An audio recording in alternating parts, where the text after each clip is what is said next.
এত চাহিদা যে যদি হাতে দেওয়া হয় মুখে চিবে খাওয়ার জন্য শেষ হয়ে যাবে। তো আপনি যদি মানসম্মত চারা যদি না পান, মানসম্মত বীজ যদি না পান, তাহলে আমি মনে করি যে একটা কৃষকের স্বপ্ন ধুলে মিশে যাবে।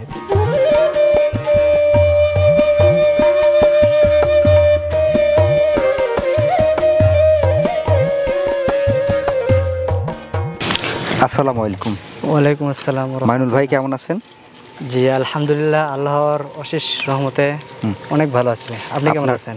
আলহামদুলিল্লাহ। আর আপনার ক্ষেতের আখ খেতে পেরে ভীষণ ভালো লাগছে। আমি দেখেন পুরা শেষ করে ফেলছি। এত মিষ্টি, মানে এই যে বর্ষা কাদার মধ্যেও যে এরকম মিষ্টি আখ হয়, তা আসলে আপনাদের জয়পুরহাটে না আসলে আমি বুঝতে পারতাম না। আপনার প্রথম পর্বটা দেখেছিলাম, সেখানেও বেশ মিষ্টি ছিল। সেই কারণে আজকে আবার ছুটে আসা যে আসলে এখন পর্যন্ত কি অবস্থা আছে। তো দর্শক, এই মুহূর্তে আমরা রয়েছি হচ্ছে জয়পুরহাটের কালাই উপজেলার 5 গ্রামে। আমাদের সাথে রয়েছেন হচ্ছে মাইনুল ইসলাম ভাই। মাইনুল ভাই, তাহলে আপনার আখ ক্ষেতের বর্তমান কি পরিস্থিতি সেটা একটু আমাদেরকে বলেন প্রথমে। আমার আখ ক্ষেতের বর্তমান পরিস্থিতি হচ্ছে, এই আখ ক্ষেতের বয়স হচ্ছে বর্তমান 11 মাস। আচ্ছা। গত বছর আমি সেপ্টেম্বরের 3 তারিখে এই বীজটা রোপণ করেছিলাম জি চারার জন্য। আচ্ছা। তারপরে সেখান থেকে নিয়ে 25 থেকে 30 দিন বয়সী চারা আমি লাগাই দেই। তো বর্তমান আবারও একটি বছর ফিরে আসছে আর কি। আচ্ছা, এখন তাহলে হচ্ছে আপনার আখের বয়স কত চলছে? আমার আখের যে চারা লাগানো বয়স, এটা হচ্ছে আমার চলছে 11 মাস প্লাস। 11 মাস প্লাস। বিক্রি শুরু করছেন এখন? বিক্রি শুরু করি নাই, তবে এই আখের প্রচুর পরিমাণ চাহিদা রয়েছে। তো আমার এই আখটা পূর্ণ ম্যাচুরিটি হয়ে এসে গেছে। এটা মূলত আমি রাখছি যে চারা তৈরির জন্য। মাইনুল ভাই, তো আপনার মোটামুটি ক্ষেতটা তো বেশ ভালো দেখছি। জি আলহামদুলিল্লাহ, বেশ ভালো হয়েছে। এবছরে মোটামুটি কেমন বিক্রি করতে পারবেন বলে আশা করছেন সেটাও আমরা গত পর্বে জেনেছিলাম। তবুও যদি প্রথমে একটু আমরা রিভিশনটা দিয়ে নিই যে আসলে আপনার টোটাল জমির পরিমাণ কতটুকু? আমার টোটাল জমির পরিমাণ হচ্ছে 13 থেকে 14 শতাংশ। 13 থেকে 14 শতাংশ। এবছরে লক্ষ্যমাত্রা কেমন রয়েছে আপনার? এবছরের লক্ষ্যমাত্রা আলহামদুলিল্লাহ বেশ ভালো রয়েছে। আচ্ছা, কত টাকা বিক্রি হতে পারে বলে মনে করছেন? আমি আশাবাদী যে 1,80,000 টাকা টার্গেট ছিল, তবে এখন দেখছি 2 লক্ষ টাকা প্লাস হবে এরকম আশাবাদী ইনশাআল্লাহ। যাই হোক, আমরা যেহেতু আমাদের দর্শকরা অনেকেই হচ্ছে পূর্বের পর্বটি মিস করতে পারেন, তো এই পর্বে আমরা একটু তাদেরকে রিভিশনে জানাই দিব যে আপনার চারার সংখ্যা কতগুলো এখানে ছিল এবং গাছ থেকে গাছের দূরত্ব কেমন। এখানে আমার 13 থেকে 14 শতাংশ জমির উপরে আখটি রয়েছে। তো এখানে আমি মোট বীজ দিয়েছিলাম 1500 পিস। আচ্ছা, 1500, যেটা অনেকটা বেশি হয়ে গেছিল আর কি। পরে অনেকটা কেটে ফেলে দিয়েছি। আচ্ছা, স্ট্যান্ডার্ড কত পিস? Standard 1200 piece. 1200 পিস, জি। আচ্ছা, আপনার চারা থেকে চারার দূরত্ব কত? আমার চারা থেকে চারার দূরত্ব দেওয়া আছে 12 ইঞ্চি। 12 ইঞ্চি।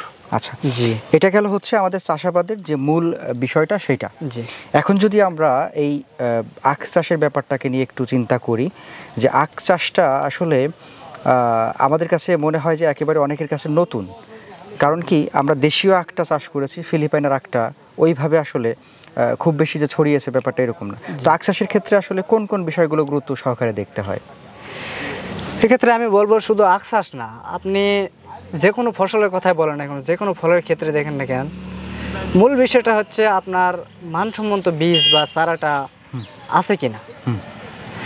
আমি মনে করি একটা বীজ বা একটা চারা হচ্ছে একটা কৃষকের স্বপ্ন। আচ্ছা, তো আপনি যদি মানসম্মত চারার যদি না পান, মানসম্মত বীজ যদি না পান, তাহলে আমি মনে করি যে একটা কৃষকের স্বপ্ন ধুলে মিশে যাবে এতে।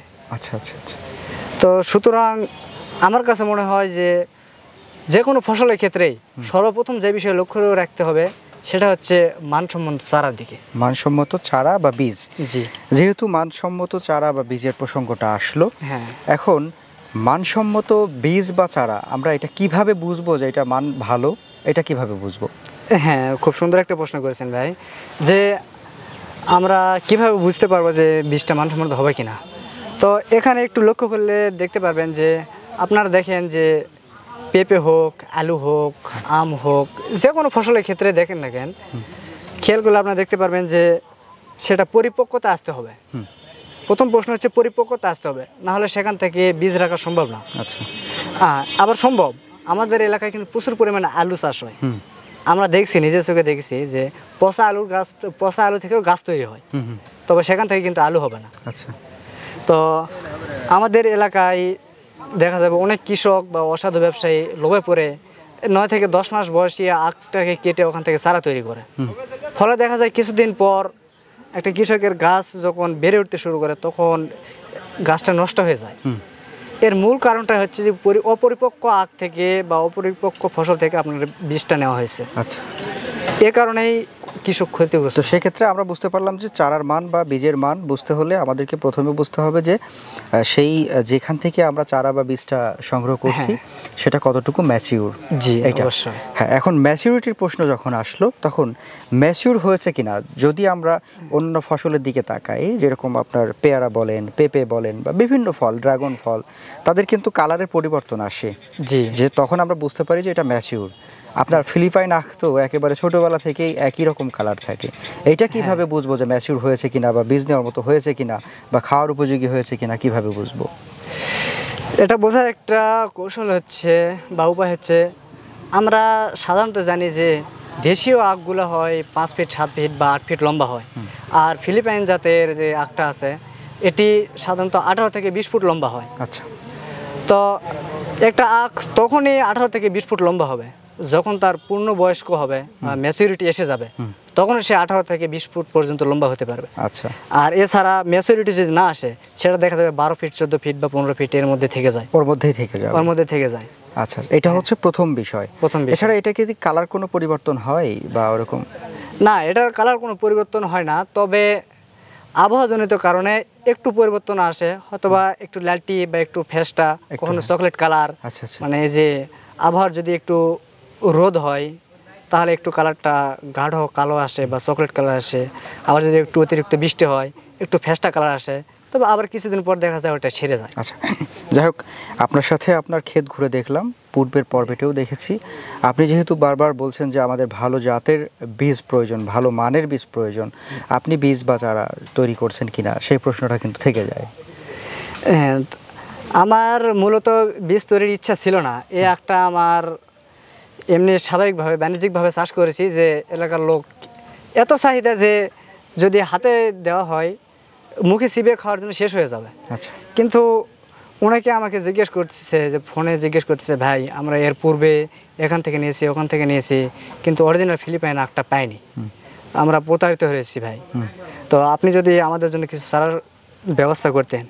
তো আমি এই দিকটা লক্ষ্য রেখে পূর্ণ ম্যাচুরিটি এনেছি জমিটাতে, যেখানে আমি 8-9 মাস বয়সে বিক্রি করে ফেলতে পারতাম, সেখানে আমি 1 বছর রাখছি শুধুমাত্র এই মানসম্মত চারাটা তৈরি করার জন্যই। তাহলে আমরা একটু চারাগুলো দেখবো একটু। হ্যাঁ, জি অবশ্যই, যাওয়া যাক।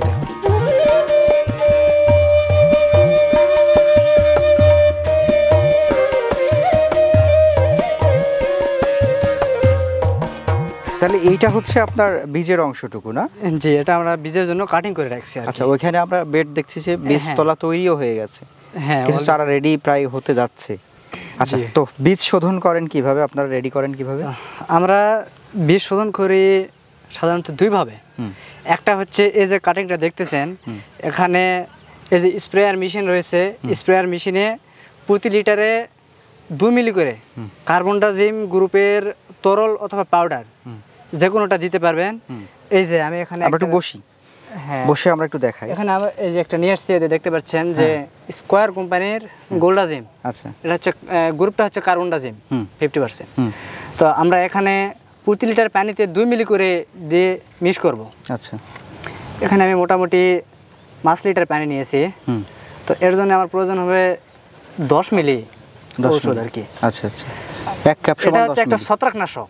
হ্যাঁ, 1 কাপ সমান 10 মিলি। আমরা 1 কাপ সমান 10 মিলি আছে এখানে, 10 মিলির কাপ এটা। মানে আমরা আজকে দেখব যে আসলে ফিলিপাইন আখের এই টুকরাগুলা আপনারা বীজগুলা কিভাবে শোধন করেন, এই তো? জি জি। আচ্ছা, হ্যাঁ, এটা আমরা পানিতে ঢেলে ফেলি। আপনার ওখানে পানির পরিমাণ কতটুকু বললেন? এখানে পানির পরিমাণ রয়েছে 5 লিটার। 5 লিটার আমরা দিলাম হচ্ছে 10 মিলি ঔষধ দিলাম, তাই না? এরপর আমরা কি করব? এবার আমাদের কাজ হচ্ছে এই যে কাটিংগুলো দেখতেছেন এই পানিতে ডুবাইতে হবে। আচ্ছা, হ্যাঁ, এই যে এভাবে ডুবাইতে হবে। হ্যাঁ, আচ্ছা, এবার যতগুলা ওর মধ্যে ধরে, যেটুকু ধরবে সেটুকু দিতে হবে। এভাবে কতক্ষণ থাকবে? এভাবে 1 থেকে 1.5 মিনিট থাকলেও হয়ে যাবে। 1 থেকে 1.5 মিনিট। হ্যাঁ। এরপরে কি করবেন ওইটা? হ্যাঁ, এরপরে এটা উঠে এভাবে 1 মিনিট পরে এভাবে উঠে রেখে দেবো। এর গাটা যখন শুকিয়ে যাবে তখন আমরা বেডে বিছানোর জন্য উপযুক্ত বলে মনে করব। তবে এখন বলতে পারেন যে এটা কেন করতে হবে। হ্যাঁ, তো এই আখের মূলত তেমন কোনো রোগ নেই, মাত্র 2টা রোগে এখানে আক্রমণ করে, যার একটা হচ্ছে মাজরা পোকা আর একটা হচ্ছে এই ছত্রাকনাশক পচা রোগ যাকে বলে আর কি। হ্যাঁ, তবে এই বীজটা যদি এভাবে শোধন করা হয় তাহলে এই যে পচা রোগের আক্রমণটা অনেকটাই কমে যায়। আচ্ছা, বলা যায় প্রায় 40% আক্রমণ কমে যায় এই শুধু বীজ শোধন থেকেই। তার মানে আমরা ধরে নিতে পারি যে আপনার এখান থেকে যতগুলা কাটিং হয়েছে ততগুলা চারা।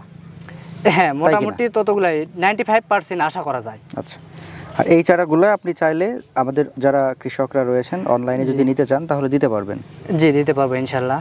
আচ্ছা দর্শক, আমরা কথা বলছিলাম হচ্ছে মাইনুল ভাইয়ের সাথে, এবং আপনারা আজকে হচ্ছে আমাদের এই যে আখের চারা কাটিং বা বীজ কিভাবে শোধন করতে হয় এবং কিভাবে আপনারা জেনুইনলি এরকম সুন্দর হচ্ছে কাটিং পাবেন, কি ওয়েতে করলে সেটা দেখানোর চেষ্টা করলেন হচ্ছে মাইনুল ভাই। এবং ওনার যে ক্ষেতটা উনি যেটা বললেন গত বছর বাণিজ্যিকভাবে করেছিলেন, তবে এবছরে মোটামুটি তিনি হচ্ছে যে আখের চাষটা করেছেন, যে আখগুলা ওনার রয়েছে সেগুলা হচ্ছে মানে এইখানে এত পরিমাণ বীজের চাহিদা যে উনি পুরোটাই বীজ হিসাবে দিবেন, তাই তো? জি, হ্যাঁ, এরকম একটা প্রত্যাশা থেকে উনি কাটিং করছেন। আপনারা যদি চান এই যে দারুণ সুন্দর সুন্দর কাটিং, ওখানে বেডে চারাও রেডি আছে, আপনারা দেখতে পারবেন ফুটেজে, এগুলো আপনারা চাইলে সংগ্রহ করতে পারবেন। মাইনুল ভাই, সর্বশেষ কিছু বলবেন আমাদের দর্শকদের? সর্বশেষ দর্শকদের প্রতি আমার পরামর্শ হচ্ছে যে এটা বলা যায় একটা ঝুঁকিমুক্ত লাভজনক চাষ, যাতে কোনো ক্ষতির আশঙ্কা নেই। তো আমি একজন স্টুডেন্ট মানুষ, পড়াশোনার পাশাপাশি এটার পরিচর্যা করতে পারি, তো এখানে তেমন কোনো পরিচর্যা নেই। সুতরাং আপনাদের উদ্দেশ্যে বলবো যে আপনারা অনায়াসে নির্দ্বিধায় এই আখ চাষের প্রতি আসতে পারেন। এতে করে একটা বাণিজ্যিক সম্ভাবনা থেকে যায়, প্লাস বেকারমুক্ত সমাজ গড়ার একটা বিশাল ভূমিকা রাখে।